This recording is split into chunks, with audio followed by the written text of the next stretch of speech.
Pledge of Allegiance. Pledge allegiance to the flag of the United States of America and to the republic for which it stands, one nation, under God, indivisible, with liberty and justice for all. Public comment. Do we have anyone signed up for public comment? All right, then we'll move on to 4, approval of July 6, 2025 Health and Human Services Committee meeting minutes and the joint August 6, 2025 Health and Human Service Committee and Extension, Education, and Economic Development Committee meeting minutes. Is that supposed to be public safety? I don't think we had a joint meeting with. We'll just take the one for July 6th and we'll redo that for the next meeting since it's wrong. So can I have a motion? Motion made and seconded. All in favor? Aye. Any opposed? Motion carried. Operational functions required by statute, ordinance, resolution, or policy. Discussion and possible action by Health and Human Services Committee. 5A1, discussion regarding 2026 annual budget development and policy recommendations from the committee, including review of the mandatory/discretionary program document and discussion of rates and fees. And with that, I'll turn it over to Administrator Leonard. All right. Thank you, Mr. Chair. And the next 2 items actually go along with your budget discussions as well. So this is the recurring budget discussion item for each of the standing committees, and the mandatory discretionary program document and the rates and fees document are in your packet. Won't go through those, but specifically with respect to item 5A2 and 5A3, looking to get some additional guidance and feedback from the committee at your last meeting. There was direction to move forward with putting into the budget a position to address homelessness consistent with the discussions that were had by the joint city-county homelessness task force. As you may know, and well, as you do know, based on the presentation, there's been a lot of information that was gathered through that task force. Specifically, some of that information was from La Crosse County and the city of La Crosse, and how they've structured their Pathways Home program with that city and county partnership. So I took your direction at the last committee meeting and had some interaction with the county of La Crosse. And as it relates to the budget, I have identified funding. Essentially, I've taken existing personnel funding, working with Health Officer Amanda Ostrowski and their team to identify what are some things we can do, and specifically an existing position, taking the funding from that, defunding that existing position, and providing funding for what we're calling a public health coordinator position that would address homelessness. And I included in your packet, I believe it's on page 70, there is a position description that will serve as should this committee move forward with adoption of this plan, it would serve as essentially the template that I would use to then tailor to Marathon County and our specific needs. This is, again, from La Crosse County for their manager position relative to the homelessness response system they have in place. But I have identified the funding, and just for background, this did go through the HR Finance and Property Committee. It was one of the new position requests that did come through because, again, the plan would be to take existing funding and existing position, take the funding from that position, and use it for instead this approach in the 2026 budget that was approved at the last HR Finance and Property Committee meeting. I just wanted to be very transparent with this committee and the board that was the process moving forward and consistent with your ordinances. It should go through both the standing committees. So again, I know you gave me this direction at your last meeting. I wanted to make sure that I was marching in the right direction relative to the will of the committee. And again, it's been approved by HR Finance already. Happy to answer any questions, however. Questions for the administrator? Go ahead. So did a position get eliminated then? And if so, what one was that? Essentially, the position is being defunded, so it can't be, if there's no money for it, we don't recruit for it.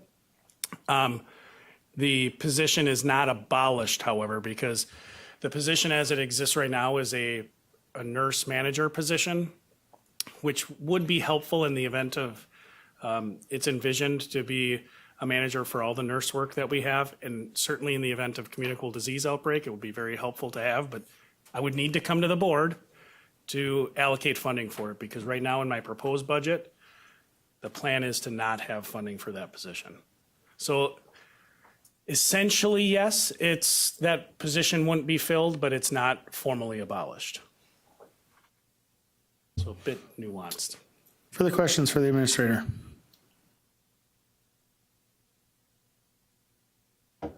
Gosh, you're really good at this, see? Well, if I could get a motion just to make sure that it's clear, a motion to move forward with the new position request. Motion on the floor, and a second? And a third, gosh. All in favor signify by saying aye. Aye. Any opposed? Motion carried. Thank you. And then I have number 3. If I can then just, Mr. Chair, move on to number 3. So again, the discussion with the work around homelessness in 2025, excuse me, the board approved setting aside $200,000 to partner with the city of Wausau to fund emergency shelter services. So we've been doing that in connection with the current shelter that the city of Wausau through the police department is operating. The costs to do that,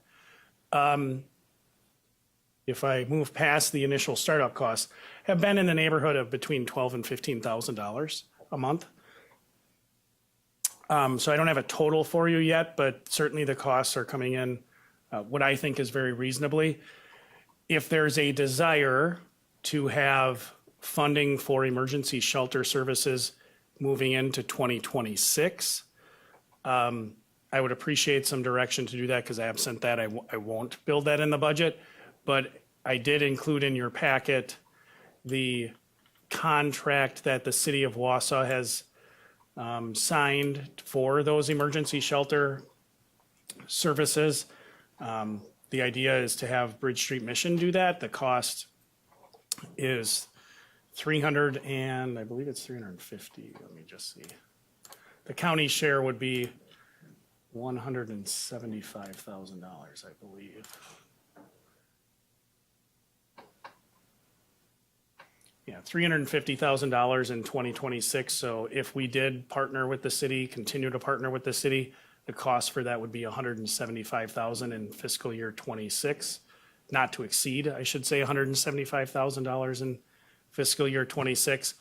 I've given some initial thoughts to planning for that. Again, your cost that you've allocated or the funding you've allocated in 25 has come in lower than, you're certainly not going to expend the full $200,000 that you allocated in 2025. So my initial thought would be to roll those funds over to have those be available.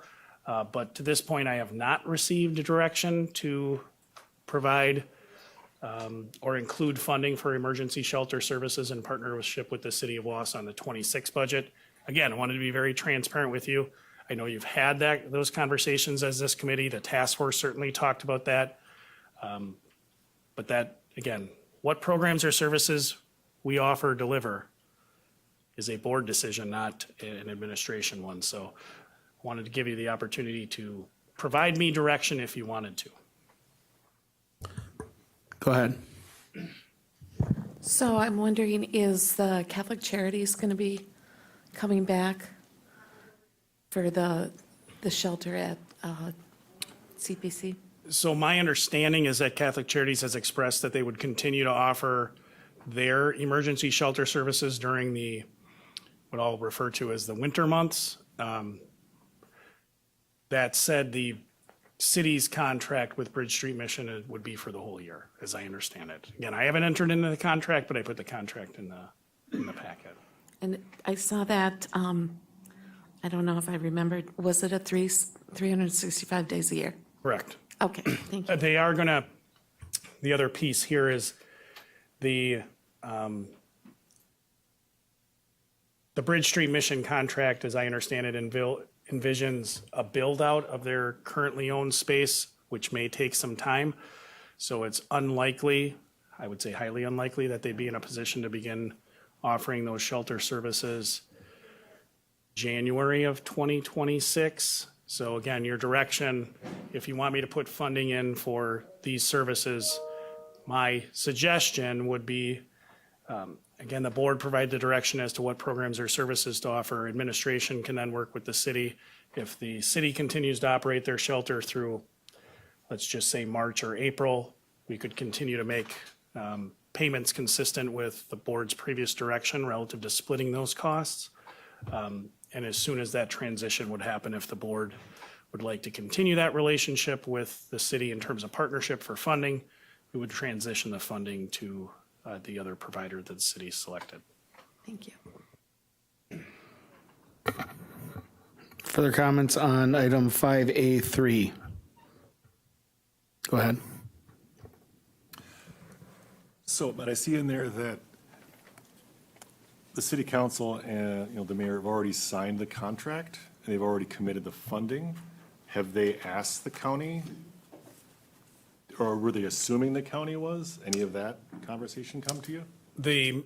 Both the mayor and the police chief have reached out to me to express a desire that the county would continue funding. And certainly the police chief has expressed to me that he'd come to any county board meetings or committee meetings to make a formal request. At this point, I said, I haven't received a request to have you come speak. And I told him I was going to be including the contract and this item on the agenda, and I'd communicate to him how the conversation went.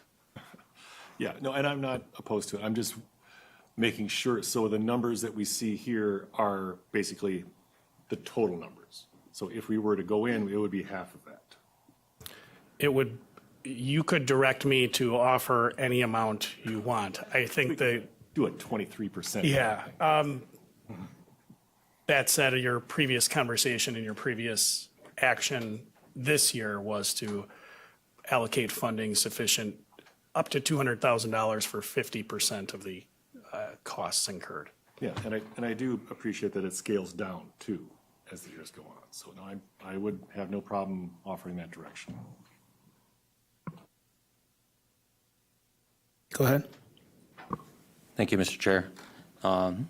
And I agree with Supervisor Conway. I have no qualms about helping fund with the city, and I think our initial direction for this year was to partner up with the city in the homelessness situation. So I think that it would be prudent for us to continue that partnership with the city by helping fund that as well.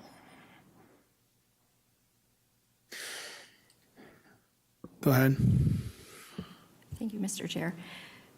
To be a little provocative, and apologies maybe in advance, but I see the response to homelessness as a two-project deal. One would be the emergency shelter to keep people safe on a hopefully short-term basis, and then the second would be the more expensive and, in my opinion, more county-related, and that would be getting people on a pathway to success with the treatment options, the supports, the wraparound services, things like that. My concern, and I guess a question then to go along with this would be, if we fund this emergency shelter, which right now I'm a Wausau City taxpayer, so some of my property taxes are going to that. I would really like the rest of my property taxes to go for that treatment arm, and I fear that if we spend the money on the emergency shelter, we won't be paying attention to what our gap analysis said, which was in part getting access to low barrier options for permanent housing, getting robust continuum of care, filling kind of our gaps in some of the things that we have already for supports. I would rather the city and maybe Bridge Community go to other municipalities so that they get that funding from the people who are using the services on an emergency basis, and have us as a county just make the treatments more robust. So I guess my question would be, do you have a funding source for really both of those projects, the emergency and shoring up and dialing in our existing wraparound services so that we can begin to close those gaps? I'll try to answer the question. There's not envisioned in the proposed budget any change to our mandated services we currently deliver. I think your term of ancillary or wraparound services, so the things offered by North Central Healthcare relative to mental health and substance abuse treatment, our programming within our district attorney's office as it relates to diversion and deflection, our programs within social services that if you're unhoused, we will facilitate mail delivery and link you to, we'll do income eligibility determinations for various federal programs. There's no changes to any of those things. The contract that the city did put together on page 77 of your packet is a reference to case management and service coordination. I think to get at your point is that there's a requirement for the provider for Bridge Street Mission to facilitate access for those ancillary services to come in and have those conversations, to work for those long-term, work with shelter guests to secure long-term housing. So those things would continue. So that would not only allow North Central or county support services to be engaged, but also things like North Central Cap Services to work with Bridge Street and the guests that are there for emergency shelter. So short answer, there's nothing in the budget that decreases the availability of those services. Long-term, the purpose of the position that the committee just voted on before is to enhance the coordination. Because my assessment currently is we do have a lot of services that we deliver. The county does, certainly the city does with respect to more on the direct housing side. It's to get those things to work more in a more coordinated fashion, similar to the analogy that in speaking with Amanda, I think we've seen a great deal of success with public health from a coordination standpoint with things like the school-based mental health consortium. We don't deliver the mental health services directly through the health department, but through the work of the health department partnering with others and bringing people to the table, they've built a consortium of providers that are delivering that service. My vision for the position and the vision that La Crosse used, this is perhaps an oversimplification, is that same sort of model to make sure like, hey, who's providing what? Where is the areas of duplication? Where are the gaps? What are some strategies to employ to fill those gaps within the limited resources we have? I mean, I'd love to tell you, and no, there's a special levy for that, but there's not. We have levy limits, of course, and how do we bring additional resources to bear to an issue is really going to be through coordination and enhanced efficiency, which I think the position will get at. Go ahead.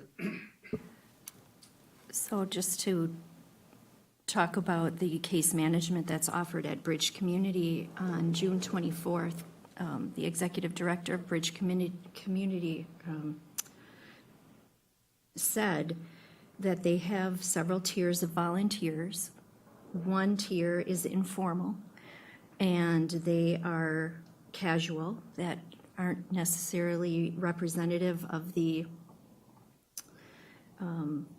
organization, and so there are no requirements for like-minded philosophy. And then they have formal, and those need to follow Bridge Street Mission's mission, which is very based on religion and can be discriminatory. Now, I know in the contract there's a non-discrimination policy or clause, but if the formal volunteers are the ones doing the case management, I find that kind of tricky to separate the guidance that they may get. And there are individuals who, when I was at the Marathon County Wausau shelter volunteering, they talked about things that they needed. They needed transportation, they needed affordable housing, they needed to have access to mental health they didn't talk about wanting the religious piece of it. My concern is we would be endorsing a religious view, and I wear my cross on my neck every day. It's not something I'm against, but I feel like it might not be the best way to spend our money. And I appreciate Bridge Street Mission being in our community. I think they have been amazing partners in our community. I'm not meaning to devalue what they do, but I think they've been in the space and we've had gaps. And I feel we need a different place. I've appreciated the work that the city and the county have done on the current shelter that we have. We've captured people we haven't captured before because I believe the work of Tracy Durante and her ability to build relationships. I am concerned that when that goes away, we will again have the gaps that we haven't had. So at any rate, I feel like I would rather build something in the budget then that does boost our capacity to get somebody into sober treatment without a waiting list, or that does expand our, or something to fill a gap, then put more money on this. And again, I just reiterate, I think different municipalities that are using this emergency shelter should contribute. And so I'd prefer the city and Bridge Street Mission to go to those communities to ask for that instead of us. I'd rather fill a gap that we know we can scale. The diversion program we have here with the DA's office does amazing work. NCHC has a sober program, but it's, I mean, I might be wrong, but for 3 counties, is it enough? I don't know. Our gap analysis seems to say we have gaps. I think the asking part's easy. It's the getting the money that's the hard part. You can ask all you want. Nobody wants to spend the money. It's just how it is, especially with tight budgets. So when they asked us, correct me if I'm wrong, I think we should bring in, first of all, we have a board of 4 today. We're missing 3 members. I think we should maybe bring in Matt Barnes and maybe the mayor to for our next meeting, maybe have some more discussion on it. I don't know what the board says. Go ahead. I have to deliver my budget by the end of the month. So, We would have to have a special meeting. yeah. So it's ultimately the will of the body. I'll build a budget with whatever programs and services you want in it. I just need some time. I get it. So that's what I mean. The reason I'm hesitant is we have 4 people here right now instead of 7, and we haven't heard from the city at all as far as a firsthand question answer if that's where we're going to go with this, I guess. So I guess what are the thoughts of the body on that? Go ahead. Thank you, Mr. Chair. Just some recent experience that I've had, traveled to Sydney, Ohio over this past weekend and a few days prior. Took a tour and had discussions with the director of their homeless shelter. Their homeless shelter has an 85% success rate. It is religious-based, but it's non-discriminatory. The funding that they get is through the state, federal, and local governments. They're actually doing a fundraising campaign to build a tiny village with wraparound services, and they're receiving $2 million grant for that right now. I think the success rate shows in Sydney, Ohio, because they started where we are right now. They started with homeless population that was growing and out of control, and they needed to do something. And they ended up with a religious organization that took the reins and said, we'll put the services into place, we'll provide the wraparound services, we'll have our check-ins and check-outs, we'll have checklists that each occupant has to go through. We go through the checklist and they go down their services that they provide along with the services that the county provides and the state provides. and check off each one of those using that coordinator position that Administrator Leonard was talking about. So they do have this program in place right now, and with that kind of success rate, I think that the direction that Administrator Leonard is taking, basing it off of the La Crosse model, which Sydney also did as well. They didn't use the La Crosse model, but it's almost mirrors exactly what La Crosse is doing as well. So I think with that type of success rate, we can't really wait until after the budget is passed to figure this out. We have to do it prior to the budget being passed and get our ducks in a row to get that program up and running. I think that we have to partner with the city to do this. And if it's through Bridge Street Mission, I have no problem with that because Craig Vincent was on our board, our task force. And there is no question in my mind about being discriminatory with Bridge Street Mission. I know that for a fact. So I think that it behooves us as a committee to move forward with this program. Thank you.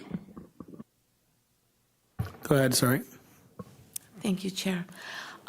In that contract, it does speak about the non-discrimination. You know, it's not going to discriminate regardless of faith, gender, lifestyle, and no beneficiary of services under this contract shall be required to participate in any religious activities. So I feel the contract is a good umbrella, it's a good start, and I agree with Ron Covelli that we should probably start moving forward. Okay, anything further from the board? Go ahead. Like Supervisor Lemmer, I have a bone to pick as well, but no, I agree with the two of them that it needs to get done. And while it's not ideal, this building isn't ideal either, but I think it's a good option to have and to make sure that it gets done properly. Go ahead. Thank you. The other thing is that we've got a person in that we're going to start looking for that's going to manage the whole thing and take a look at the big picture. And if we're moving forward and securing next year, I think that's the first step. And then finding the right person for that position is the next step to make sure that everything falls into place. Thank you. Go ahead.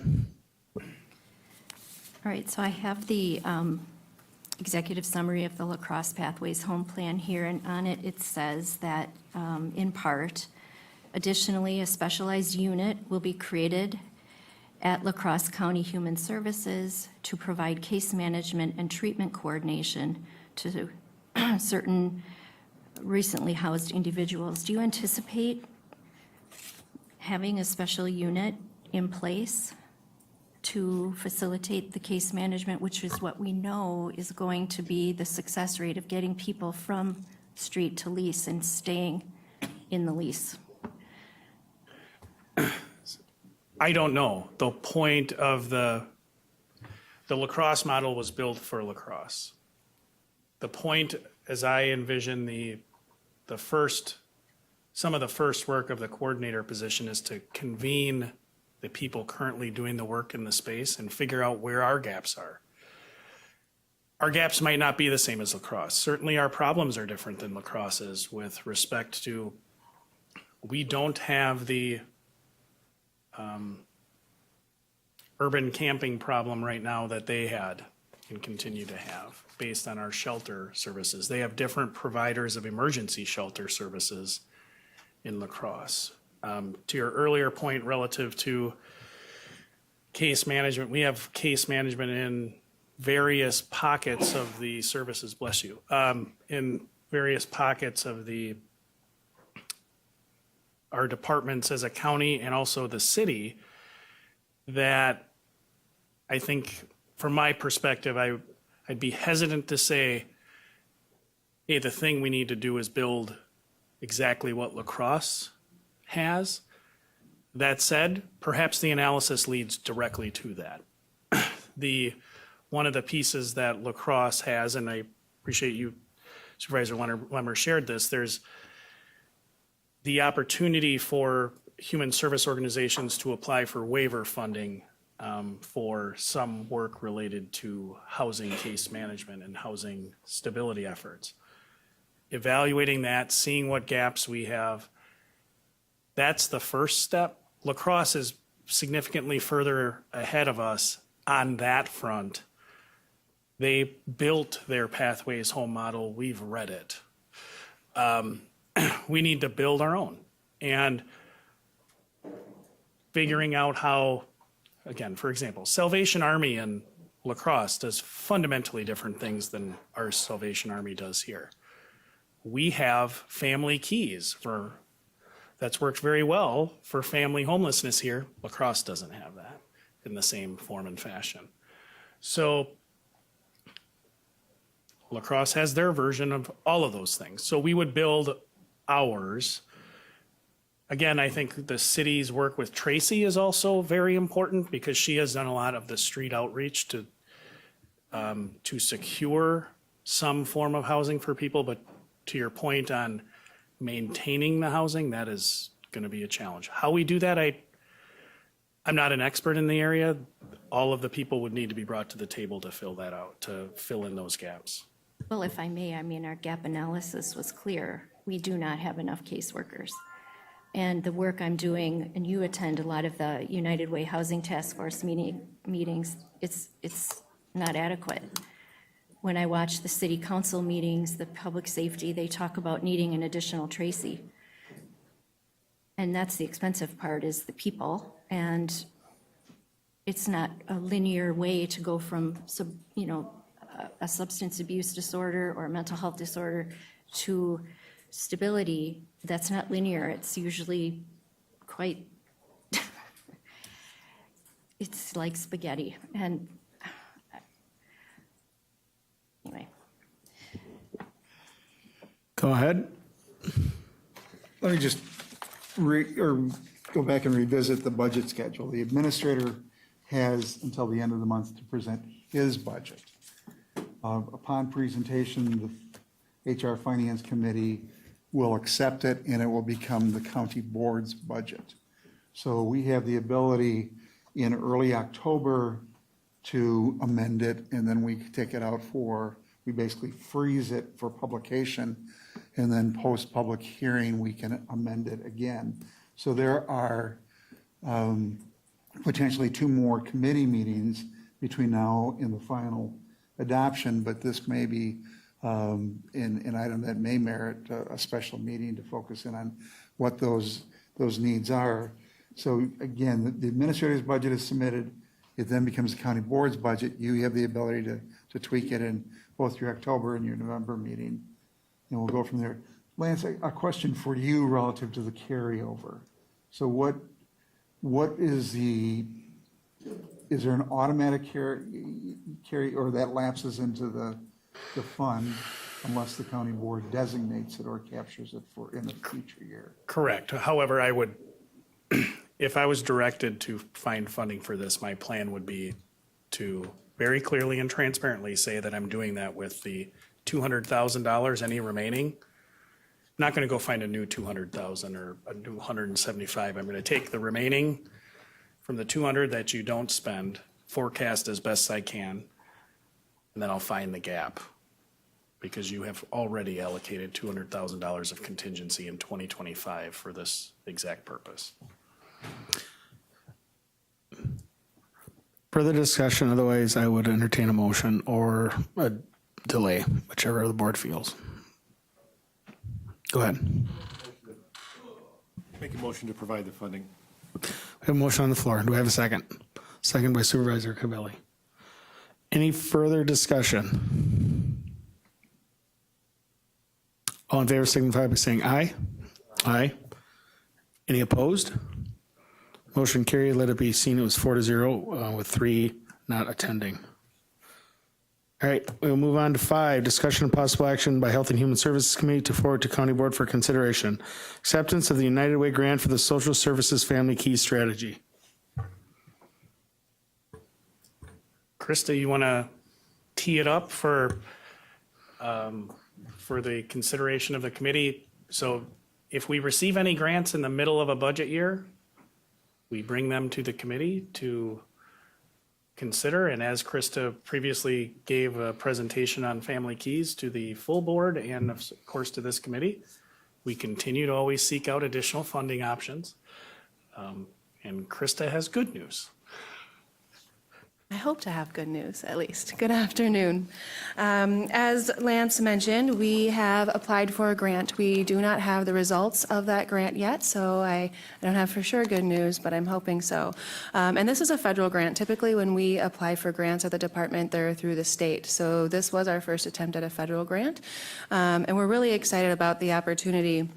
What we're calling it is Fathers First, so you'll probably see a theme with some of our grants and the way that we word them.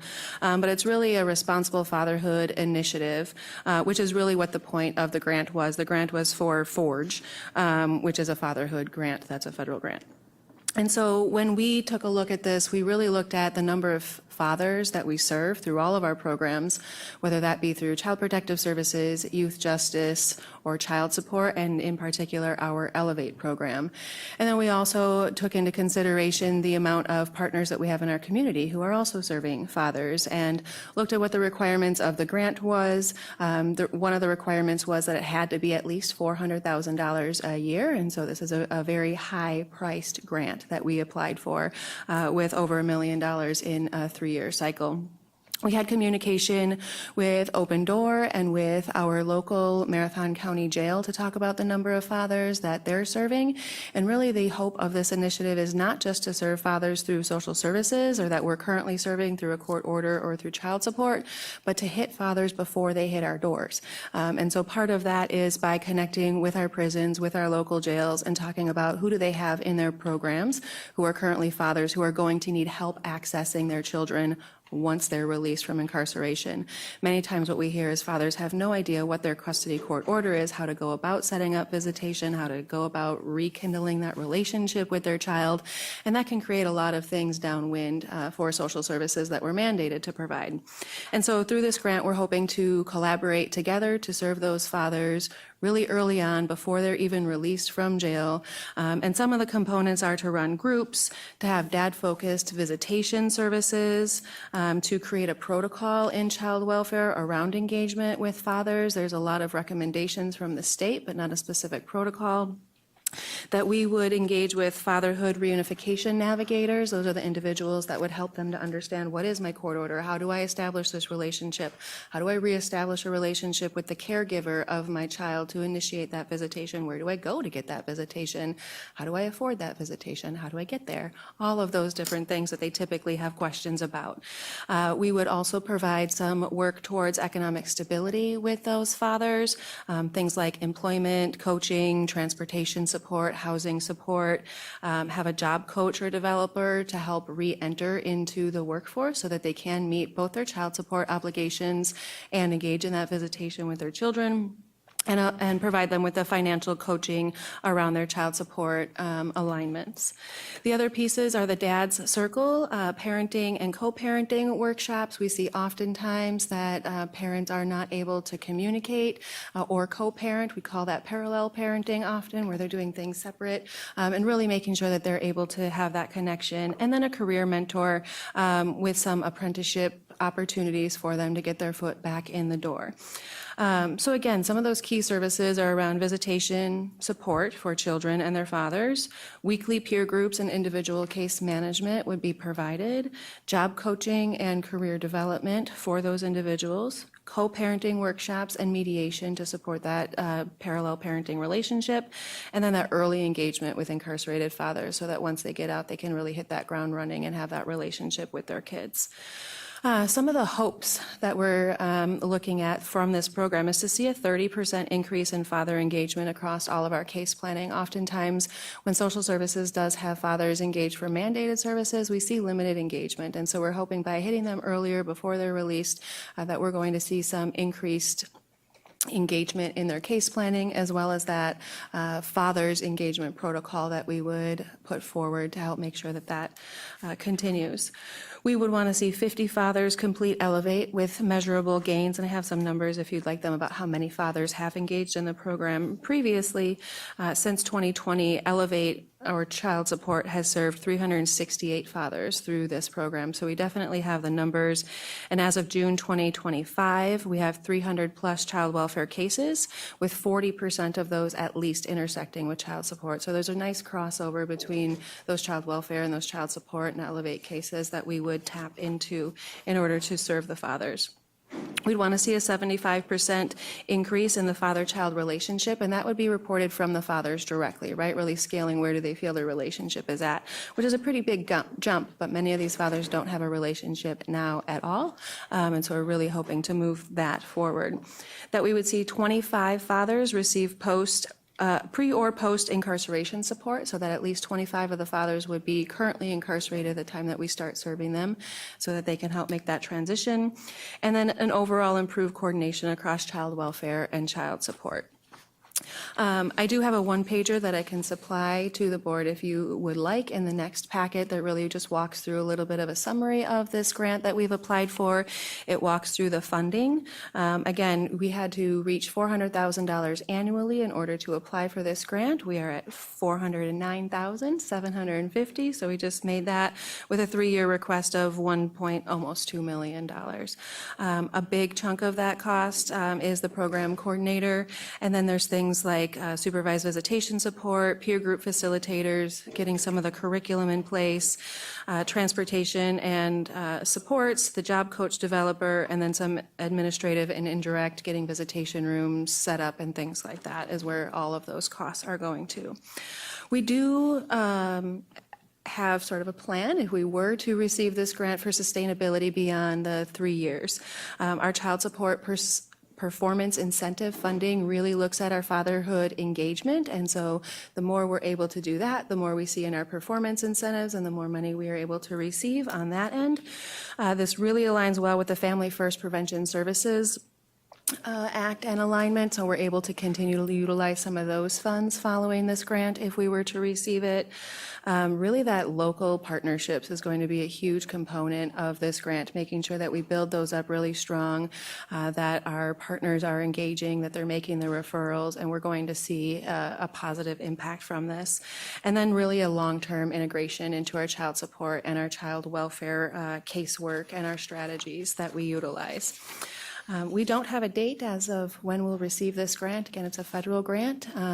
If we don't receive it, there are components of this grant that we can do with our current funding, and really just reaching out to our partners in order to move small parts of this forward as much as we're able to do. So we will keep you posted if we're able to receive this. As Administrator Leonard mentioned, we did not put this into our proposal for our 2026 budget. So if we do receive it, we'll be coming back to share that great news and asking for your acceptance of the Forge grant. All right, thank you. Any comment, board members? I think that was actually item, we Did I jumped jump ahead, I ahead? So apologize. sorry. That's item 6B. Krista, did we get an update on the United Way? Yes, sorry, I jumped way ahead on your agenda. No, we can go Surprise. back. That's good. I am excited about this grant. We do have another grant that does have confirmed good news, which is what Administrator Leonard was asking me to speak about. We received a grant for $90,000 from the United Way in order to continue our Family Keys strategy, which we spoke to the board about last month. I believe the months are flying by. We do have that included in our 2026 budget to help offset those costs. And so we're really excited about that opportunity and that our community sees the benefit of the strategy that Family Keys has put forward and the amount of taxpayer dollars that it has helped to save and the families that it has reunified and kept together. If I can ask a question to make sure we agendize it for potential action, but that's something we're putting in the 26 budget, so no action is needed. But so good news and hopefully more good news as we jumped ahead. I apologize on that, Mr. Chair. Do I have to accept the apology at this point, or what? All right. 6A, update on social services supervised visitation service model changes for 2026. I'm back talking about the right subject. Okay, in your packets, you do have a supervised visitation service model delivery change. It is a longer paper. I do have prepared today a one-pager. If you would like that, I can provide that to you. I'm getting some head nods. Thank you, Carrie. So you don't have to read through the whole paper, but it will help to give you a good summary of what that looks like. Again, really excited to share with you that we're talking here about supporting families more than we do now and saving money doing it. So I always like to come to you with those two things. I think they make a great combination. As you have seen social services do over the past few years, we have been looking at how do we save our taxpayer dollars while still providing a really high level of support for the families that we serve. And this is one way that we have been evaluating is through our supervised visitation program. We are required to provide supervised visitation to families who are engaged in child welfare, particularly who have CHIPS, Child in Need of Protection Services orders, and youth justice orders. Michael Pierner is here today, and he could share with you a little bit more about that if you're interested. But minimally, we're required to provide one visit to each family within 5 days of removing those children and one visit weekly. We know through a lot of research that one visit weekly with your children is not enough to sustain the relationships that we want them to have or to build the relationships that we want them to have. And we've also been reviewing budgetarily how many visits we can offer to families and the cost of doing so. In that evaluation, we determined that we could run supervised visitation in-house versus through a contracted model for a significantly cheaper amount, saving the county $100,000 annually by running it in-house. We will need to add 3 additional positions to support this model. And to offer visitations on evenings and weekends. With our current provider, they're just limited on their staff, as many of us are, and they're limited on the hours that they can provide and the number of visits that they can provide. So we believe by moving this in-house, we'll be able to provide additional visits for families at a significantly cheaper rate. So if I can just add, the reason it's on for education, right? I talk about the 3 policy questions the board answers, and we talk about them a lot during budget, but what programs or services do we deliver? At what level and at what cost? One question that you don't get to weigh in on is how we do it. This is what, staff's job. I recently at a committee level, there's like, hey, where should we cut? And that discussion is a board. You tell me where to cut. I will do my best, and staff do it every day. I probably should tell more of these sort of stories, but we look every day for better ways to do it. If it is less expensive for us to drywall a building, like, hey, we're going to finish this room and we can contract for it and it's $100,000, or we do it in-house and we can do it and it's 75 and we have staff capacity, we'll do it. We're the how. County board is the what do you want us to do? At what level do you want us to do it, and how much do you want us to charge for it? So Krista, this delivery model change, it's not a new program. It's not a new service. Historically, we have contracted for this because there was a provider that did it reasonably well, and it was cost effective to do it. Those things have changed over time. So you've heard me talk about delivery model changes a number of times since I've become the administrator. Health department, Amanda and her team a number of years ago talking about changing the way we did nurse home visiting. We have a nurse home visiting program. The board funds nurse home visiting. We changed the model from our existing model to what we have now, nurse family partnership. Again, the idea of to make the best use of taxpayer dollars. Krista's done a number of delivery model changes with the Youth Opportunity Center. How do we do that differently? We had a provider that did a similar thing. It's a mandated sort of service to provide interventions to families. We do that differently now. This is that same idea. So, hey, we believe we can do it differently. Krista talked about how are we going to do this? We're going to hire some additional staff. Essentially, it's a pilot. My challenge to department heads is you tell me what you think the best way to do it is. Build a business plan, show me the costs. I'll ask a lot of questions, some of them intelligent, some of them not. And then we'll make a decision. And we're going to move forward with this in the 2026 budget. Good news, as Krista said, it actually costs less. And if it works, I'll come back to you with a formal request to add those full-time allocated positions. If it doesn't, we'll be very transparent and tell you. But right now, we're going to do it through a pilot program with casual staff, and we'll report back. But this is just another example of the work that happens every day that our staff are doing, that again, I probably should tell you more about, that they really are doing a good job to dive in. How do we do this better? Can we do it internally? When it makes sense, do we contract? And I'll be very transparent with you, the nature of the number of service providers we have in the community to do the things we want to do at a rate that is cost effective, that number is shrinking. So this is more and more being the course we're probably going to have to continue to go down. What do we bring in-house? And sometimes it's going to be what do we just not have capacity to do in light of those limitations. But overall, if you have any questions, Krista can talk about them, but that's a little bit more of the higher level piece to what she put together. Questions for Krista? Go ahead, John. I realize that there's cost savings, but I don't think we're reflecting on the internal model our total cost. I think we need to, when we're looking at those, factor in the indirect cost of housing, staffing, benefits, and other things for true comparison purposes. Yeah, that would be incorporated in the direct hourly staff costs. That includes those sort of items. In the chart that you see on the one pager, there's the direct hourly cost. So with our contracted model, it's $41 an hour and increasing. We would have to go out for RFP this year for that service. And with our internal model, an hour, it costs us about $25.96, considering their salaries. And benefits. That benefits as well? And they'll be And- casual positions, so. And space. And space. phone. Yep, so in here you can see the one-time infrastructure of $15,228. That is a one-time cost to ensure that we have enough space. Currently at Social Services, we have one visitation and observation room. We would need to create 2 additional spaces, which we do have identified and have done the cost price out for the furniture and things like that that we would need. And so that is that total cost. And it wouldn't require us to, it's already existing space that we can repurpose, so the cost, the build-out space is in there. That's correct. However, the sunk costs that would apply, heat, utilities, things of that nature aren't going to fundamentally change. Anything further for Krista? Then thank you. Thank you. All right, we'll go to 6C, update from North Central Healthcare on its 2026 budget, and I'll turn it over.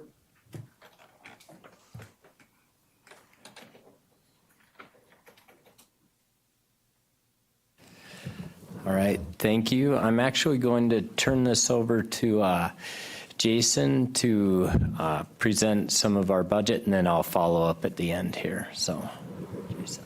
All right, thank you. Well, I'm happy to announce that we do have a balanced budget for 2026, so that's always a positive. Overall, our budget for 2026 is slightly down from prior year due to the sale of Pinecrest.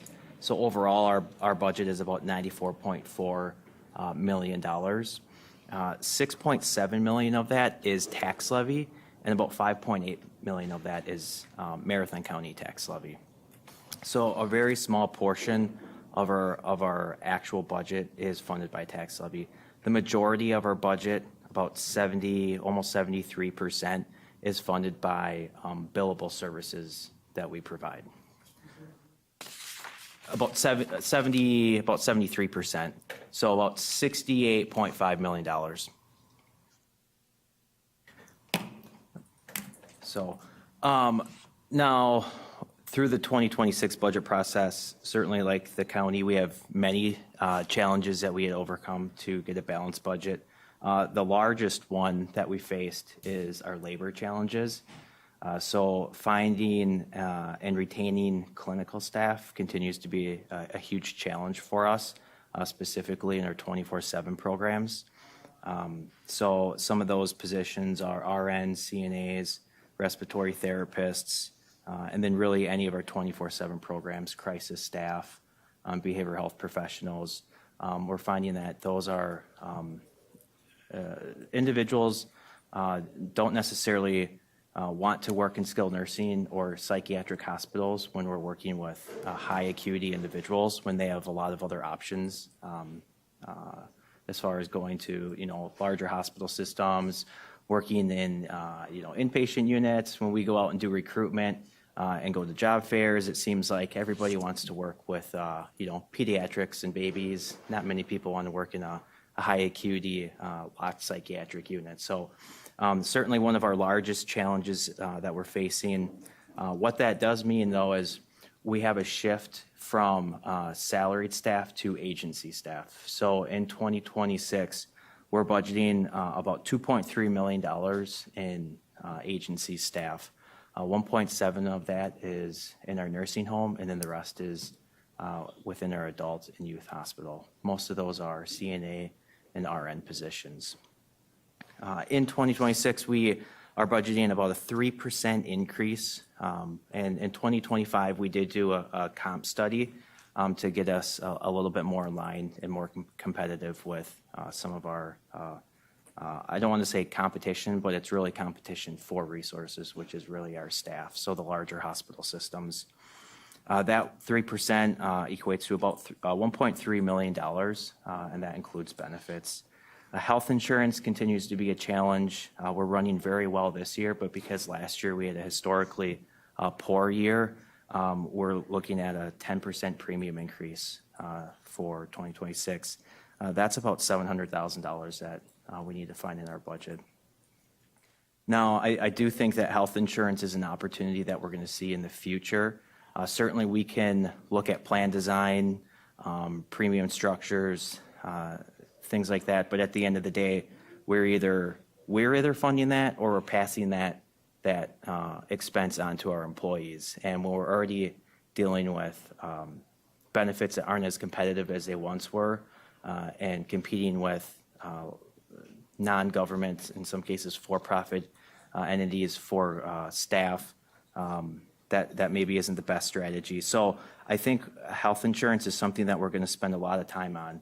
What we want to do is really evaluate how can we lower our overall costs to provide health insurance. So what I mean by that is how can we, utilize a more robust on-site clinic and drive individuals to lower cost options to bring down our overall health insurance spend. So that's what we're going to be working on throughout 2026. And hopefully we can come up with a plan to implement in 2027. The reason why we can't do that in 2026 is because we're under contract with Anthem for health insurance, so we're limited in what we can do. So the return on investment just wouldn't be there for 2026. Another large challenge that we had in balancing the budget was our debt service. So we needed to pay for our campus remodel. That amount last year was $2.5 million. It went up $500,000. So we needed, so our total in 2026 is $3 million, up $500,000, and that will go up into $500,000 for the next 2 years until we get to about $4.2 million. And then the other big challenge that we had to overcome was the sale of Pinecrest. Pinecrest covered a lot of indirect expenses for us. What I mean by that is when Pinecrest was taken on, strategically it was financially very beneficial for North Central. We were able to spread out our indirect expenses to another large service line that we have without adding a lot of additional staff. So it really benefited Pinecrest and it really benefited North Central Healthcare. With the sale, we lose that revenue that's covering those indirect. Now we are scaling back some of our ancillary services, mostly through attrition, but not to the point that we're going to cover what Pinecrest covered in indirect. So we needed to find about another $1.2 million within our budget. Now, I threw out some really large numbers: health insurance, wages, indirect expenses. We're talking millions of dollars. We're funded just a little bit differently than maybe county services. And what I mean by that is it's not a dollar for dollar that we need to find. Because we capture some of these expenses in reconciliations or rate settings, we need to find, on average, we say about 70 or about 30 cents on the dollar. So about 70% of those expenses, in theory, should be reimbursed. Now, the challenge with that is it's not in that year. So it's always a year or 2 years behind. So what we might see throughout 2026 and maybe into parts of 2027 is a decrease in our cash on hand. Luckily for us, our cash on hand over the last 2 years has increased from about 10 million, maybe even a little bit lower than that, all the way up to almost $34 million. So we're at about 130 days of cash on hand. So I think we'll be able to absorb that, but we will see a small dip in the future. So a lot of challenges that we had to overcome, but we also had some very favorable items in the budget.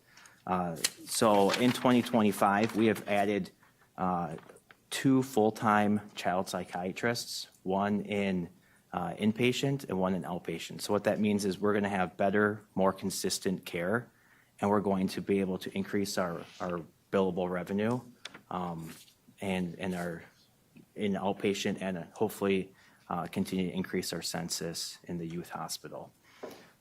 We've seen a lot of momentum from 2023 into 2024, and that's continued into 2025 as far as census growth. So we have seen an increase in census over the last 2 years in our adult hospital, adult crisis stabilization, MMT program, youth hospital, youth crisis stabilization, and Mount View Care Center. So what that means is if we're seeing more individuals in some of those programs, we're not sending those individuals to state institutes. So not only do we not have to pay to send them to, for example, Winnebago or Mendota, but we also get to keep them and then bill for those services. So that's how over the last couple of years we've been able to build up those cash reserves and cash on hand and have been able to absorb some of those increased expenses. Now, we're not a large hospital. We're limited on what we can do to grow. So what that means is at some point, we're going to get to a point where we can increase census much more. And when we get to that point, which is really 2026, we maybe have a little bit more. We could increase census in future years, but not much. Budgeting is going to get more and more difficult. So it's going to be much tighter, and we're going to have to really focus on looking at our individual programs, services, how can we do things more efficient. We're always looking at that, but we're going to have to really evaluate each program and service in the future. One thing that we did do that we think will help us have better evaluation of our services is we did remove tax levy from our individual programs at the county level. So we still have our tax levy for Marathon County broke out between the nursing home, which is about $1.5 million, and then all of our other programs and services, which is about $4.3 million. The reason we took it out of those individual programs and services is because, one, it will give us a better idea of what's the true cost of providing those services, which is going to be important as budgets get tighter. I think it also provides better transparency to our executive committee and the counties, because we can move tax levy around. We have lots of grants that we can move from program to program. What we want to show you and what we want to see internally is what's the true cost to doing business. So this will allow us to do that in 2026 and in future years. The other thing that we've really started to focus on is more long-term planning. So you will see in our 2026 budget a 5-year capital plan. Previously, we just budgeted year by year. We're going out 5 years. Part of the reason for that is one, it's best practice, but the other one is we know that we're going to have some large capital investments over the next 5 years. 2 of those is a ERP system, so like a Workday type system that the county and city recently implemented, and then the new electronic health records. Both of those are extremely expensive, but both of our systems are very old and not efficient. So we want to start having some long-term planning around how are we going to fund those going forward. So one thing that we are starting to do, and we actually started our first meeting today, is strategic planning. So that will, we're starting that now. That will go into 2026, and we should have a strategic plan that we can start to implement within 2026. So hopefully that helps guide us into the future and allows us to better plan and prioritize our work. So that was a lot, pretty high level. Right off the bat, are there any questions that anyone has? Can I follow up on just a couple things? Absolutely. This is my last time before I retire here, so I just wanted to say that as we've, Jason's worked on this budget and everything, I want to thank Marathon County for the partnership with the 3 counties that we have in North Central Healthcare, and the fact that we are your largest department. When you look at it, we are the largest department that you have. That most of our services, when you look at it, are mandated services. It's always a question of the level of the mandate on that. But this year, in the 4 budgets that I've been involved with since I've been at North Central Healthcare, we've constantly improved the process as we've went forward. This year, we utilize the executive committee much more than we have in the past in setting like census and that as we've moved forward. And I think that that's going to be important because you've heard Administrator Leonard state how difficult the budget's gotten. I don't think that there's a municipality in Wisconsin that can tell you that the budget's easy to do. We end up with the same issues as we move forward, constantly looking at over the 4 budgets that we've done. We've only asked for an increase in tax levy once. That was a 3% increase. And it's been very seldom that we've asked for that. It's going to constantly get a little bit more difficult. We constantly hear with mental health and substance abuse issues, there's always something that's happening. It's not something that's just static and really isn't getting better. We were constantly having those conversations on what can we do. North Central's in the place to do that for the 3 counties, which I think is very important, and keeping that funding model to be able to provide those services, I think, is important for all 3 counties. So you actually have something very special over there with the adult and youth hospital. I mean, the sheriff will tell you they don't have to travel. They've got it right here. So that's a huge benefit. So again, thank you for your support over the years, and I know it's not going to get easier. Every year, as Jason said, we're going to have struggles. Every year we're going to be looking for what we can do, and at some point it'll be service levels that we'll be looking at. So thank you. Thank you. Go ahead. In light of the discussion that we had earlier in the meeting relative to homeless and the issue of wraparound services, have you looked internally about what sort of opportunities there are, funding sources there may be, and how and what role North Central Healthcare could play in trying to provide those services for that population? Well, we currently do have services that we provide when you look at the community treatment services that we have that are out there. But you have to remember those are voluntary services. So as we state quite often, they're voluntary, and sometimes that population is hard to nail down and to have a voluntary program with. We're constantly looking at what we can do. Jason and I just had the conversation today as we start looking at stuff internally and, what we can do. We need to make sure that we have our house in order totally. And then as we look at, what the county's looking at doing. We can look at opportunities that are there, but our opportunities are a little bit different. And with that voluntary aspect, that kind of changes it a little bit. But we're always open to that and trying to find, where there are pots of money. It's like anything else, just like the conversation you had on where's the money coming from for the shelter. If you're going to expand services, there has to be money involved with it. So where would that money come from? And a lot of times the state has just kind of stayed away from that funding. We're always looking for it. Right now, our programs, we do have programs that touch that population. We're always looking at how we can expand within what we have, but that's kind of limited as you move forward.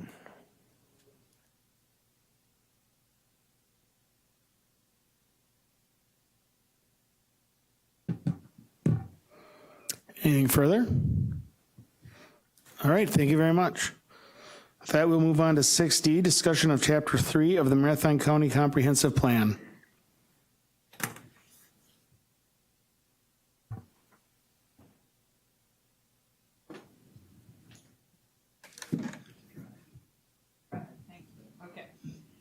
So we're continuing to work through all the chapters within our, okay, got it. Okay, so we're continuing to work through all the chapters in our 2016 comprehensive plan. With each chapter, we identify which committee we should take that to as well to discuss. So we do have a working draft of Chapter 3 of the Health and Human Services in your packet today. I'm going to run you through some of the big things related to the chapter. We're not going to go through every page, but I'll give you the highlights, and then I do want to spend a few minutes talking about the issues and objectives that we've drafted at the end as well. One thing to note is the state statute actually does not require this chapter as part of our comprehensive plan. There's 9 elements it requires, and for some reason, Health and Human Services is not one, but the choice was made to include a Health and Human Services chapter in our comprehensive plan. I think in working with Amanda and Krista, there are definitely other documents that they develop that are much more comprehensive about the work they do, the life report being one of those. But we are still trying to put something within our community comprehensive plan to identify the breadth of the work we do in this sector and what our issues and concerns are and objectives that we want to try and achieve as a county. So we do think it's important to include the chapter, but I think both of them would say that there's other documents they certainly rely on that have more comprehensive background as well that should always be resourced. So we did go through and did update many of the study references and data. For the most part, we're pulling in new data from the pulse of the life report. Right now in the working draft, you're just seeing links to what will be graphics in the draft when we complete the draft. So, for example, when we have the section on percentage of children under age 18 in poverty, it just says insert a graphic from the Pulse. But that is where we're pulling most of our updated data from, is that Pulse online. A couple other things that we're still missing or need to pull in here is I don't have much in there yet about the family keys, so we do need to work some of that in. And I was just talking with Amanda before this, and there's some stuff about falls and fall prevention that we still have to work in there as well. So those are things to come. And also, there's just such a wide range of services and programs that we provide. So as you look through this draft, if you see that we still have an error in there that we forgot to update a program or missed a program, please feel free to shoot us an email and we'll get that corrected, because again, there's just so many services that we're providing, we may have missed some. So another thing I'll comment on is I heard you all having the conversation about homelessness here today, and we actually do capture that in Chapter 4. It's actually not in Chapter 3 of our comprehensive plan, so I did want to point that out, that it is being addressed but not in this chapter. And then in moving towards the end of the chapter, that's where I would ask you to definitely spend some time and look through those things of the issues we've identified as our issues for the next 10 years to kind of focus on and our new objectives. I think many of these issues are things you've heard a lot about as you're going through the budget process this year, last year. The first two in particular, where we talk about, we continue to have concerns for long-term sustainable funding for health and human services. So we as a county need to continue to have those discussions about where we can find additional sources or build additional collaborations to fill gaps when we don't no longer have funding sources. Also, we continue to have workforce development and system capacity needs. I know we've talked a lot about this in terms of trying to retain skilled labor, reduce burnout, trying to keep those people here at the county versus moving on to possibly more competitive compensation positions at other places.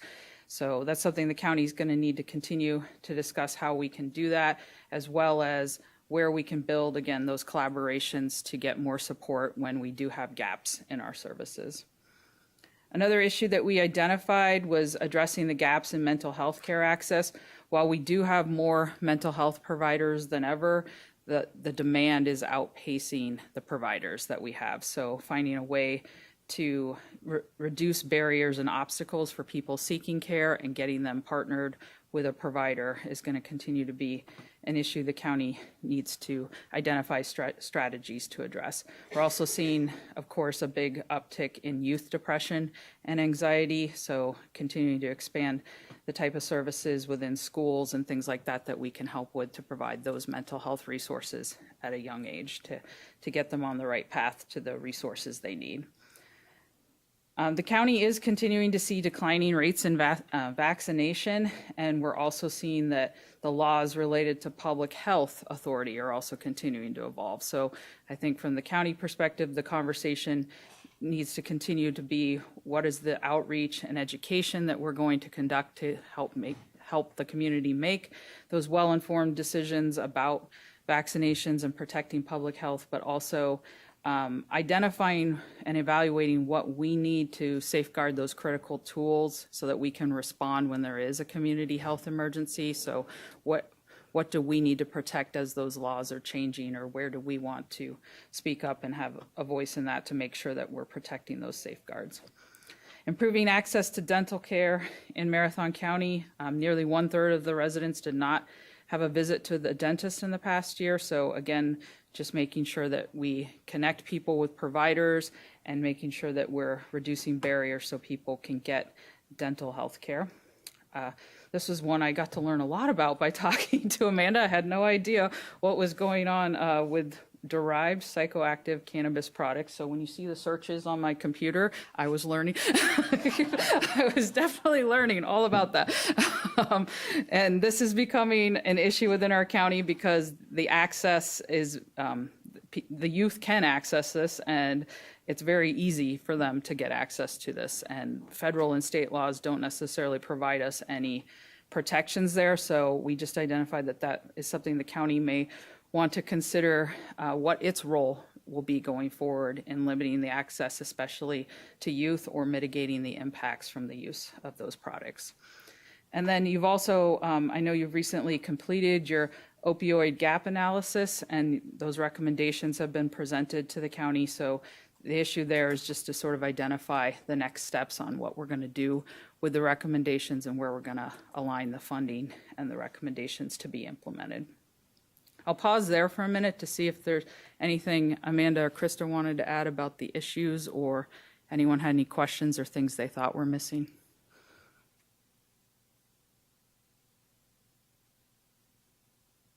Okay. Oh, who's cut off, John? Go ahead, John. You know.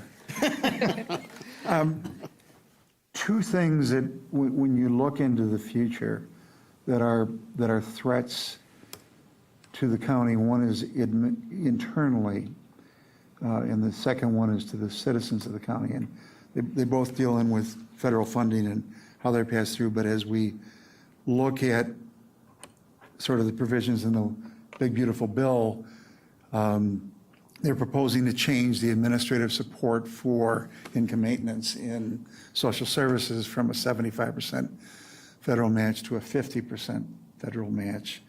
And Wisconsin is one of 10 states where the counties administer that program. So that will create additional burdens on us.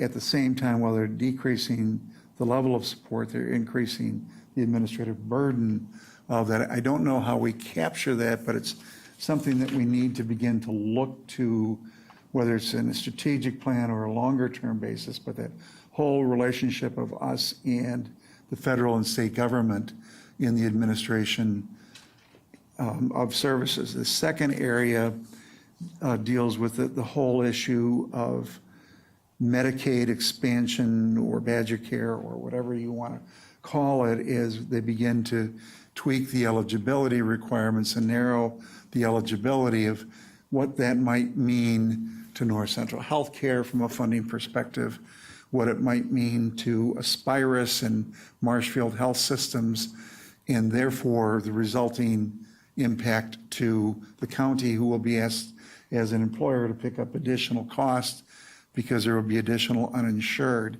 So I don't know how we capture those things, but it is something that as we look forward, either on a strategic plan or on a comprehensive plan, we're trying to look out that 15 years, 20 years.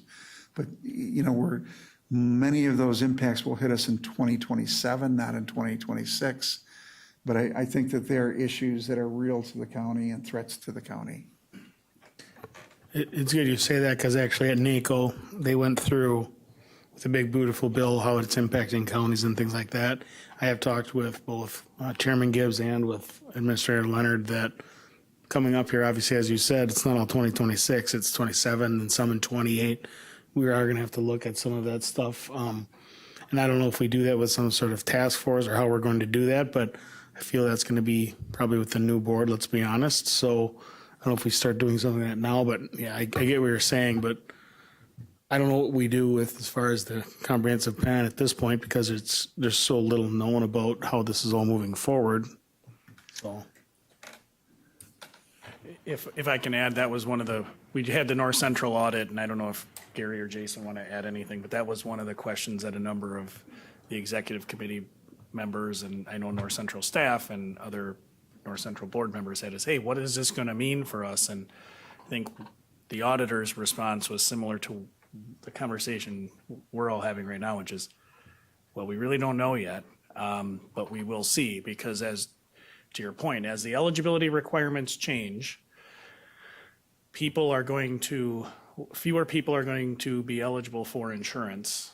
Those people still need to receive care, particularly in institutions that are required to provide emergency care, in institutions like North Central, where we don't turn people away for the mandated services we deliver, which then, it doesn't mean there's no cost to delivering the service. It just means there's no revenue stream, no direct revenue stream for delivering it. So it's going to be a challenging environment. And then to Krista's staff with income maintenance, simply moving to a twice a year evaluation as opposed to once a year with the same number of staff, it's going to be a challenge. I mean, I don't have answers for a lot of these things. I do think, or perhaps any of them, but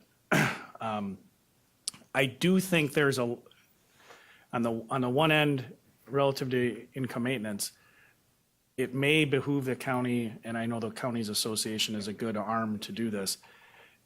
Advocacy at the state level is going to become increasingly important. But then internally, to your point, and I had this conversation with the mayor of the city of Wausau, and certainly it's something that we talk about at the City County Information Technology Commission. How do we leverage existing technologies? There is a reticence, there's some fear with AI. I'm all in. Let's figure out how we can leverage that in a responsible way. But that is going to be we are going to need to rely on that to augment staff resources. There's no way around that, and finding the ways that we can do that within the limits that are placed on us by our partners at the state, because they have put some limitations on how we can use it, and some of them, if I'm being honest, I don't think are reasonable. But how do we do that? And we're going to need to have an internal strategy as well as that external advocacy strategy, which the good news, those were things in your strategic plan already. Leveraging technology, but then also relying on the counties association. I see the counties association being a very integral part of what that advocacy looks like moving forward, because we're not, as was alluded to by Gary, these are not unique challenges to Marathon County. First of all, on the income maintenance side, every county in the state of Wisconsin is going to have the same challenge. So leveraging the counties association and then continuing to forge and maintain the relationships with legislators to really be strong advocates, because we are the arm of the state. When they want something done, they turn to counties, and we need to be more direct and less Midwest nice and ask for the stuff we need to do to get it done. And to what Lance says, Mark O'Connell is dealing already with NACO and the Big Beautiful Bill. They're already on top of this. They just are getting the beginning stages. So John, to your point, like, they are on it. They just aren't close enough to an answer to actually bring anything forward. But hopefully, like, we have our, when is it, the end of September, right? We have our WCA. Hopefully they have something to share with us when it comes to that. So, all right, go ahead. Sorry about that. Sidetrack. Nobody yelled point order, so I didn't have to do any of that. So. Okay. Any other comments on the issues section right now? Okay. With the goals and objectives, I won't read them verbatim, but one thing we did with these goals and objectives in particular was last time there was a lot of the use of the word ensure, which felt like everything was falling on the county. So we did try and revise them to better define what the role the county might play in that as well. So instead of ensuring every child reaches adulthood, because it's not us alone, we focused on we can implement programs and strengthen partnerships that support every child reaching adulthood. So we tried to be a little bit more specific this time around. So I'd encourage you to take a look at those, and again, email myself with any suggestions, things you think are missing, thoughts. So, or you can bring them forward now too as well. So. All right, any questions? All right, well, thank you. Committee members are asked to bring future discussion. Next meeting is Wednesday, October 1st, 2025 at 3 o'clock. One quick thing to put on the next agenda, could we have the August 6th, 2025 Health and Human Services Committee, and then add and Public Safety Committee meeting minutes so that we can get those approved? Anything further that somebody would like on the agenda? If not, we can bring them forward at that time. I will take number 8. We have a motion and a second. All in favor? Aye. Any opposed? Motion carried. Thank you.